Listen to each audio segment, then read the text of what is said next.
ত্বকের যে অ্যাসিডটা ছিল যেটা আপনি বন্ধ করে দিলেন, এই অ্যাসিডের কাজটা ছিল আপনি যে খাবারটা খাচ্ছেন তার ভিতরের ব্যাকটেরিয়াকে মেরে ফেলা। তাহলে আপনি যখন পেটের অ্যাসিডটাকে বন্ধ করে দিলেন, তাহলে কিন্তু অ্যাসিড বের হইল না, খাবারের ভিতরে যে ব্যাকটেরিয়া ছিল তারা কিন্তু মরল না। তাই এই ব্যাকটেরিয়াটা তখন কি হবে? আপনার গাটে চলে আসবে, তার মানে ইন্টেস্টাইনে চলে আসবে। ইন্টেস্টাইনে আসলেই এরা গ্যাস তৈরি করবে, পেট ফুলবে, পেট ফাঁপা থাকবে, ঠিক মতো ডাইজেশন হবে না, হজম হবে না। এক সময় দেখা যাবে আপনার আইবিএস হচ্ছে বা আইবিডি হচ্ছে, পাতলা পায়খানা হচ্ছে। ২ নম্বর সমস্যা হলো আমাদের স্টোমাকের অ্যাসিড অনেকগুলো এনজাইমকে অ্যাক্টিভ করে।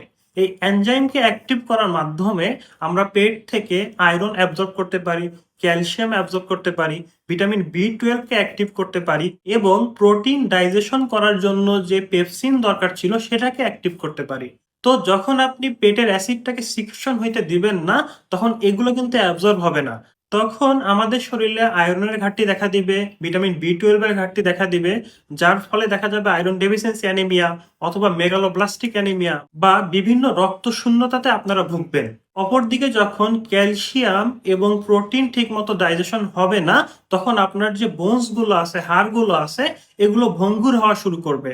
আপনার বিভিন্ন জয়েন্টে সমস্যা দেখা দিবে। প্রোটিন যখন ডাইজেশন হবে না, তখন আপনার শরীরে প্রোটিন ডেফিসিয়েন্সি দেখা দিবে।